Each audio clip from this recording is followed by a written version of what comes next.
오늘 우리에게 주시는 하나님의 말씀은 마태복음 3장 13절에서 17절까지 말씀입니다. 신약성경 4페이지 마태복음 3장 13절에서 17절까지 말씀입니다. 저와 더불어 함께 교독하겠습니다.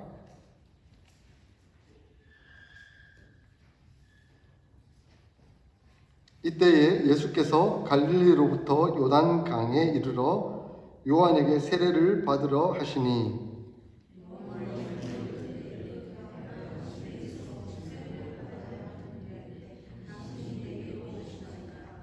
예수께서 대답하여 이르시되 이제 허락하라.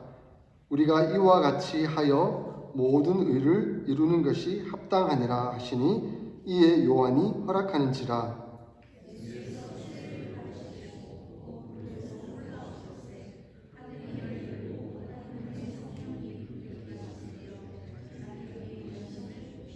함께 읽겠습니다. 하늘로부터 소리가 있어 말씀하시되 이는 내 사랑하는 아들이요 내 기뻐하는 자라 하시니라. 아멘.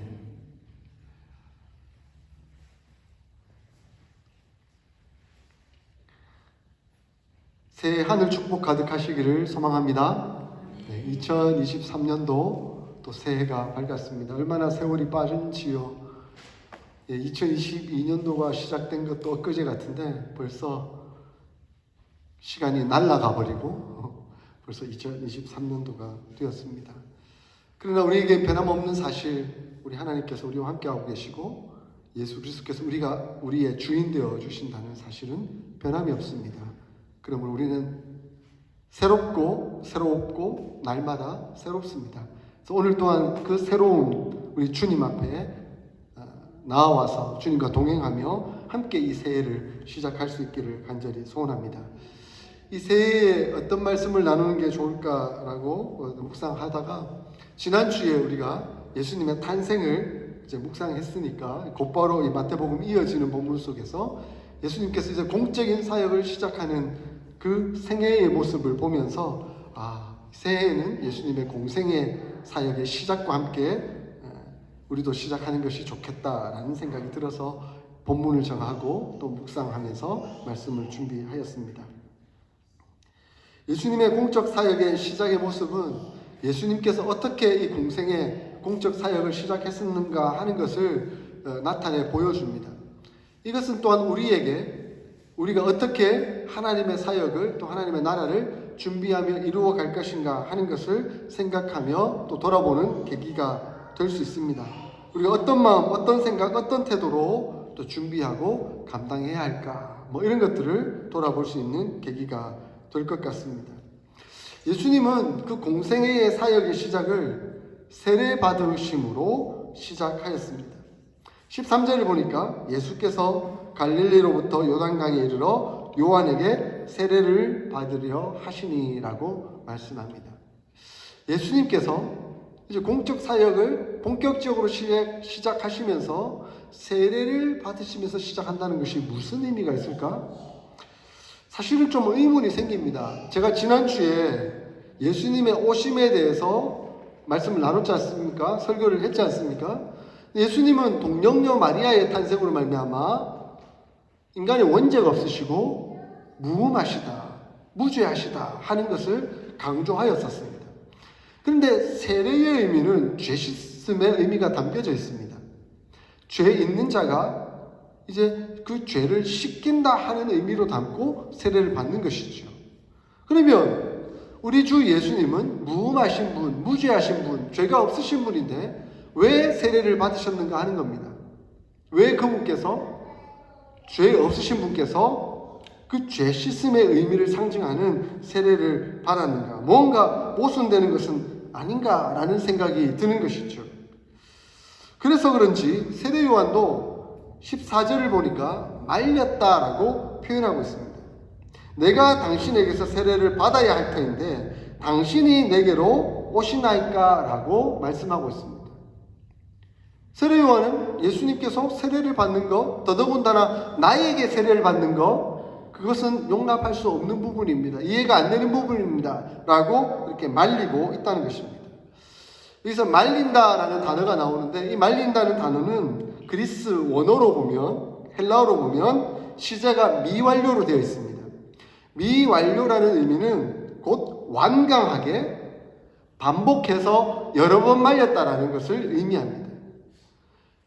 본인에게 이해가 안 되니까 용납이 안 되니까 그것을 완강하게 반복해서 여러 번 말렸다라는 것입니다. 예수님께서 무죄하신데 어떻게 세례를 받을 수가 있습니까? 아니 내가 죄인이니까 무죄하신 당신께서 내게 세례를 베푸는 것이 옳지 않습니까? 그것이 당연한 것 아니겠습니까? 라고 말하며 말렸던 것입니다. 그런데 예수님은 15절에 이제 허락하라 라고 말씀합니다. 내가 세례받는 것은 아주 중요한 의미가 있는데 네가 허락해야 한다.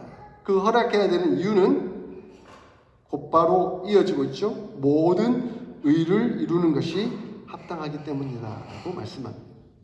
그러니까 예수님께서 세례를 받으시는 것은 모든 의를 이루기 위한 합당한 방법이기 때문이다 라고 말씀하고 있습니다. 여러분, 죄가 어떻게 인간 세계에 들어왔습니까? 한번 생각해 보십시오. 첫째 아담이 하나님 앞에서 범죄함으로 말미암아 그가 인간을 대표했기 때문에 전 인류에게 죄가 들어오게 되었습니다.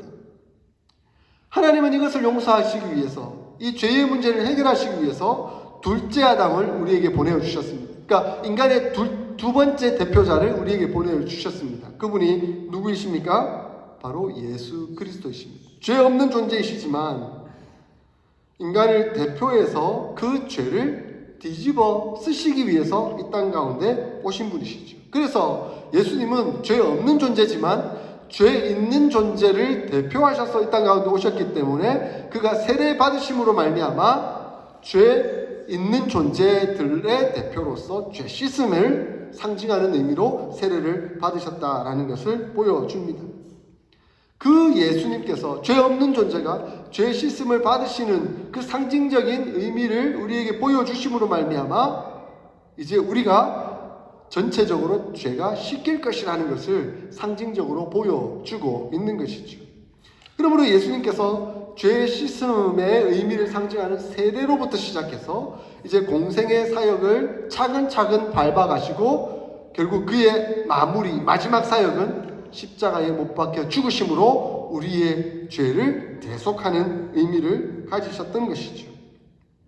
그러므로 예수님께서 세례를 받으시는 것은 죄인된 우리가 의인이 되는 그 사역의 시작이라고 말할 수가 있습니다.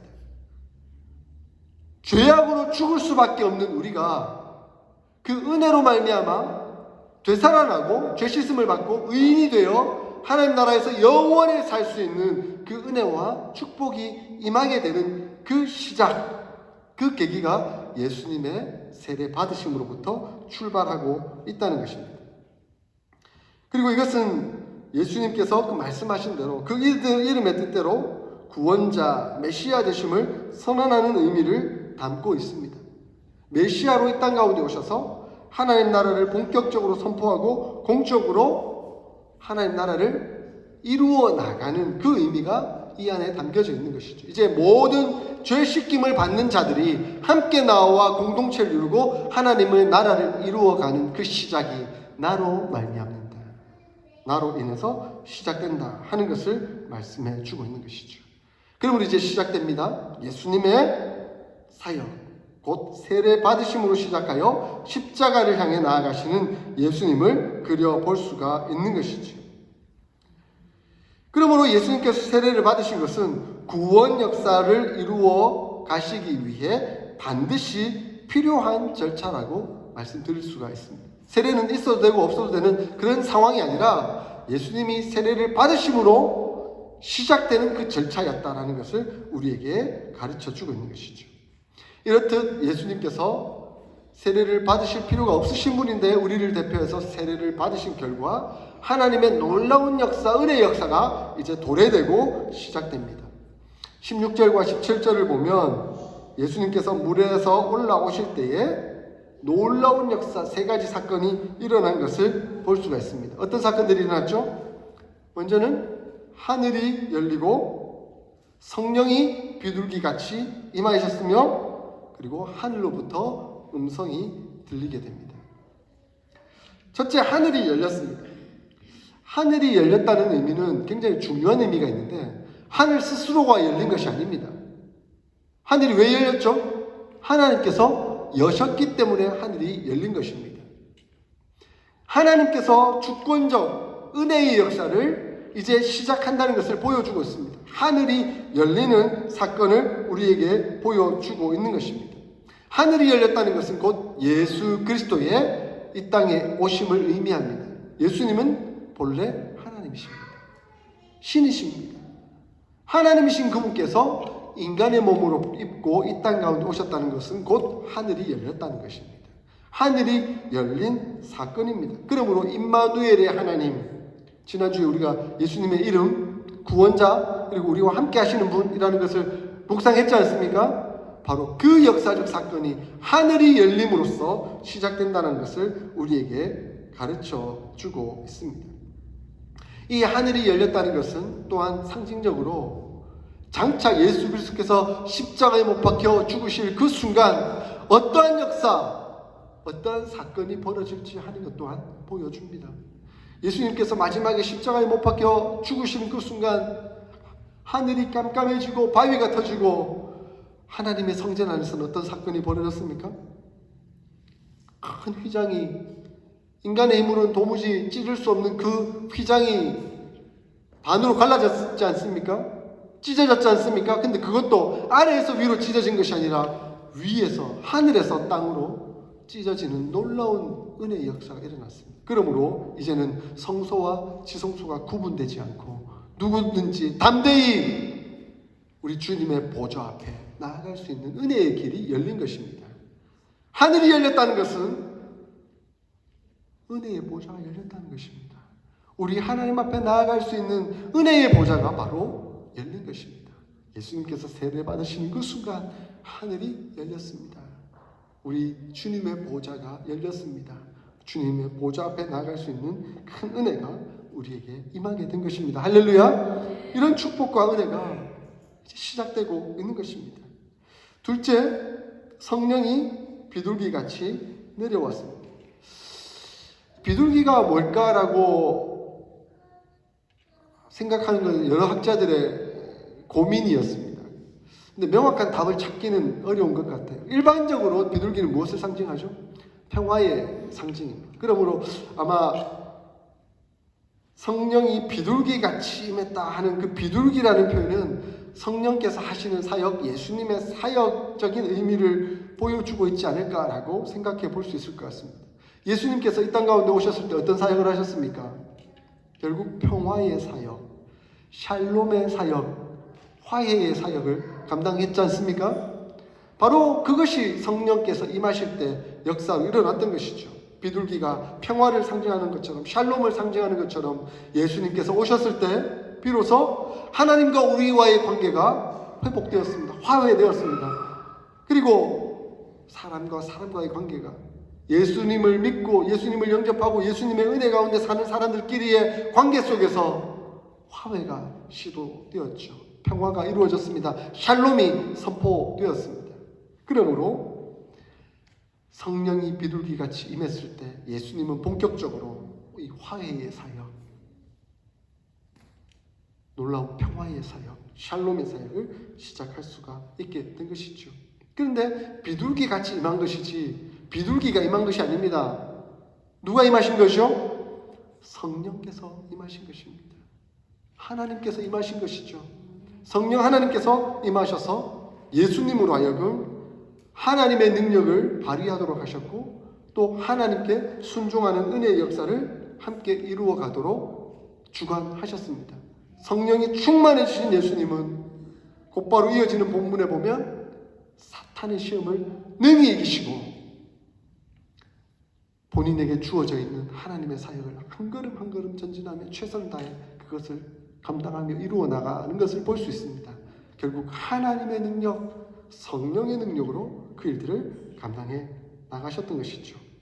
결국 성령의 임재를 통해 능력을 얻으셨고, 또한 이것은 상징적으로 장차 제자들이 하나님의 능력, 하나님의 사역을 어떻게 감당하게 될지 하는 것을 보여주는 측면도 있습니다. 예수님께서 십자가에 벗겨 죽으시고 부활하시고 난 이후에 승천하시고 제자들에게 임하셨지 않습니까? 능력 가운데 임하셨지 않습니까? 그 성령이 임했을 때 예수님이 하셨던 그 사역들을 제자들이 이어받아서 전 세계를 향해 복음을 증거하고 하나님 나라를 선포하도록 역사하셨지 않습니까? 그 일들이 이루어지게 된 것이죠. 셋째, 하늘로부터 음성이 들렸습니다. 어떤 음성이 들렸습니까?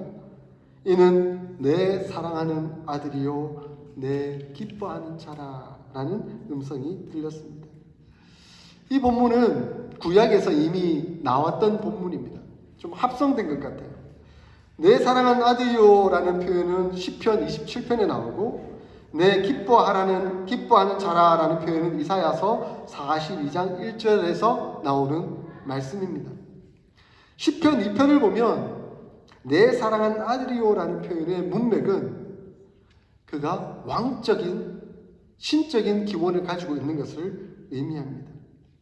그래서 시편 2편 7절의 말씀에서 내 사랑하는 아들이요라는 표현은 왕으로서의 메시아를 예언하며 내 사랑하는 아들이라고 표현하고 있는 말씀입니다.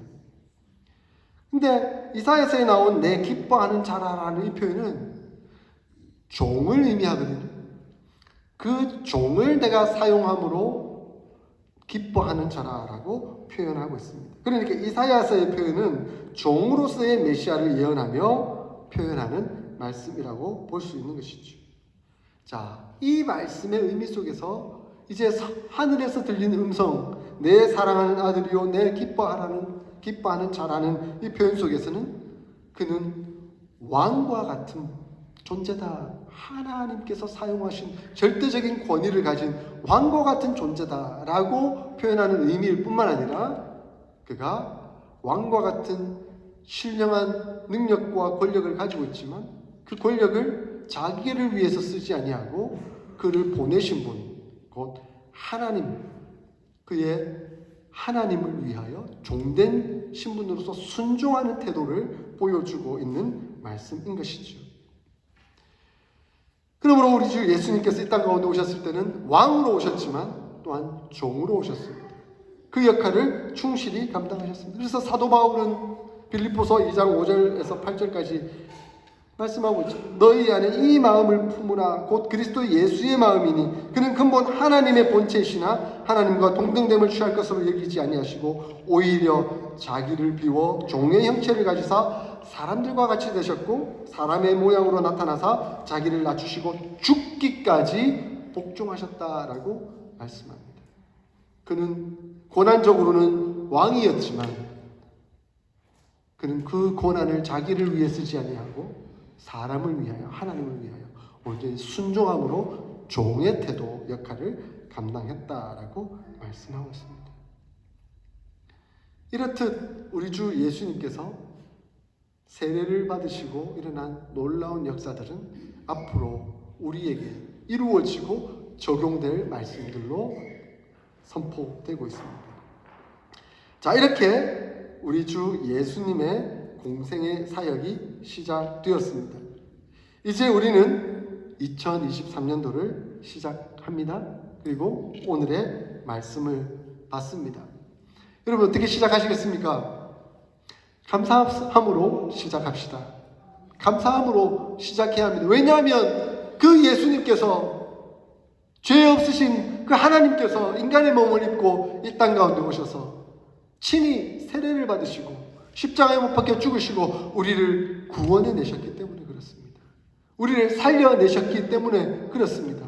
한순간도 이것을 잊어서는 안 됩니다. 왜 매주마다 예수 그리스도를 선포합니까? 그분께서 우리를 위해 죽으셨다는 사실을 잊지 말라는 거예요. 그걸 잊는 순간 우리는 아담과 같이 범죄함에 들어갑니다. 교만하여집니다. 자기가 하나님이 되려고 합니다. 우리 주 예수님께서 지성소를 여시고 자기의 몸을 찢으셔서 지성소를 여시고 하나님의 은혜의 보좌 앞에 담대히 나아가는 길을 열어 놓으셨습니다. 그러므로 우리는 그 은혜에 감사함으로 나아가야 합니다. 그래서 날마다 자신에게 복음을 전하십시오. 예수 그리스도를 묵상하십시오. 주님과 동행하십시오. 은혜 가운데 사십시오. 그러면 감사한 생활을 안 할 수가 없어요. 어떻게 감사하지 않을 수가 있겠습니까? 우리 삶이 감사한 것이죠. 때로는 지치고 힘들고 답답하고 어려운 일들이 많죠. 작년 한 해를 돌아봤을 때도 뜻대로 되지 않은 것들 많았잖아요. 그죠? 힘든 것들 많았잖아요. 그러나 올 한 해도 뭐가 그렇게 달라질까? 별반 다를 게 있을까? 생각하는 부분들도 많이 있을 겁니다. 그러나 한결같이 변함없는 사실은 하나님이 우리와 함께 하십니다. 임마누엘의 하나님, 구원자 되신 예수님, God with us. 이것을 한순간도 놓치지 말아야 합니다. 그러므로 감사함으로 시작해야 합니다. 그리고 우리는 성령의 임재를 누리며 시작해야 합니다. 예수님도 본격적으로 사역을 시작하면서 성령의 임재를 경험한 거잖아요. 비둘기같이 임하시는 성령의 그 임재의 능력을 경험하면서 본격적으로 사역을 시작하신 거잖아요. 우리가 무엇이라고 이 새해를 시작하고 또 우리 교회가 본격적으로 하나님 앞에서 사역 체계를 갖추고 하나님 기뻐하시는 교회로 세워가기를 원하는데 우리 힘으로 되겠습니까? 안 되죠. 성령의 능력이 필요합니다. 성령의 임재가 필요합니다. 성령의 역사가 필요합니다. 그러므로 우리는 성령의 임재를 경험하며 이 한 해를 시작해야 합니다. 우리가 예수님을 닮아서 예수님의 인격을 갖추기를 원합니다. 우리 힘으로는 안 돼요. 성령의 9가지 열매, 사랑과 희락과 화평과 오래 참음과 자비와 양선과 충성과 온유와 절제와 같은 이런 성령의 열매를 맺기를 원하는데 성령의 열매지 않습니까? 우리 인간의 열매가 아닙니다. 성령의 열매이기 때문에 성령의 임재가 있을 때 가능한 열매인 것입니다. 그럴 때 우리는 예수님을 인격적으로 닮아가게 되는 것이죠. 뿐만 아니라 우리가 예수님의 사역을 이어받습니다. 사도들로부터 이어받았던 그 사역이 사도 바울로 그리고 속사도들로 제자들로 끊임없이 돌고 돌아서 지구를 한 바퀴 돌고 있지 않습니까? 우리 주변에는 여전히 주님을 모르고 죽어가는 영혼들이 있습니다. 그 복음의 사역, 사명이 우리에게 맡겨져 있습니다. 그 사명을 무엇으로 어떻게 감당하겠습니까? 우리 힘으로는 안 됩니다. 성령 하나님의 임재 가운데 성령의 능력으로 감당해야 하는 것이죠. 그럼 우리는 기도하며 나아가야 합니다. 성령의 임재를 경험하는 가장 중요한 방법이 결국 말씀과 기도입니다. 다른 데 찾지 마십시오. 뭔가 신비한 능력을 자꾸 가장 기본으로 돌아가야 되는 것이죠. 말씀과 기도, 말씀과 기도, 말씀과 기도. 그러므로 올 한 해 성경 일독을 다시 시작합니다. 그래서 이제는 카톡에 올리지 않을 거예요. 스스로 하십시오. 스스로 성경 일독을 하기 위해서 노력하십시오. 기도하십시오. 또 이제 작년에는 제가 그 유튜브에 나오는 성경 읽기를 통해서 이제 들으면서 그림 사파도 보고 했지만 올해는 다시 성경을 세세하게 읽으면서 성경 일독을 해야 되겠다는 마음을 가졌습니다. 그래서 성경을 펴 드십시오. 그래서 때로는 저게 도움이 될 때도 있지만 또한 가장 기본으로 들어와서 성경을 다시 읽기 시작하는 것. 그것이 그리스도인의 가장 기본이지 않겠습니까? 그럴 때 하나님은 우리에게 임재하셔서 성령 하나님은 우리에게 역사하셔서 우리가 예수님의 인격을 닮아가도록 하시고 예수님의 사역을 함께 이루어가도록 도우시고 역사하실 것입니다. 또한 우리는 순종함으로 시작합시다. 우리 주 예수님께서 세례를 받으시고 종으로서의 하나님의 아들이셨지만 종으로서의 삶을 살아가셨던 것처럼 우리도 하나님의 종으로 예수님의 종으로 그리고 서로에게 종되라라고 했던 사도 바울의 말씀을 따라서 서로의 종된 모습으로 살아갈 수 있었으면 좋겠습니다. 종의 핵심적인 태도는 뭡니까? 순종. 순종이 안 되면 복종이라도 그죠? 복종은 강제적으로 하는 거고 순종은 자원해서 마음을 들여서 하는 거지 않습니까? 그래서 좀 자원해서 마음을 들이면서 하되 정 안 되면 복종으로라도 하나님께 순종하며 나아가는 저희들이 되었으면 좋겠습니다. 우리 예수님은 본래 하나님이셨지만 동등됨을 취할 것으로 여기지 아니하시고 인간의 몸을 입으시고 종의 역할을 감당하셨던 것처럼 우리 또한 그 역할을 감당하며 나아갈 수 있기를 소원합니다. 사도 바울이 얘기하고 있지 않습니까? 너희 안에 이 마음을 품으라 곧 그리스도 예수의 마음이니. 사랑하는 성도 여러분, 저와 여러분 마음에 예수님의 마음을 품을 수 있기를 소원합니다. 예수님을 닮아갈 수 있기를 소원합니다. 순종하는 삶을 살아가는 저와 여러분들이 될 수 있기를 소원합니다. 사랑하는 성도 여러분, 이제 말씀을 맺겠습니다. 2023년도가 시작되었습니다. 예수님께서 세례를 받으시고 공생의 사역을 시작하셨던 것을 기억하며 이제 우리도 은혜를 부어주시는 은혜의 세례를 받기를 소원합니다. 우리가 세례를 받던 그때의 그 기억들 생각하고 예수님은 나의 구주, 나의 하나님입니다 라고 고백하며 공동체에게 선언했던 그 장면, 그 상황들을 기억하면서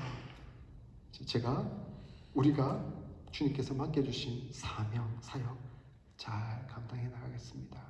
결단하며 순종하며 출발할 수 있기를 소원합니다. 더욱 감사함으로, 더욱 성령의 임재를 누리며 더욱 순종함으로 하나님 기뻐하시는 사람으로 하나님의 마음을 시원케 해드리는 교회로 함께 나아가는 저와 여러분들이 다 될 수 있기를 주의 이름으로 축원드립니다. 아멘.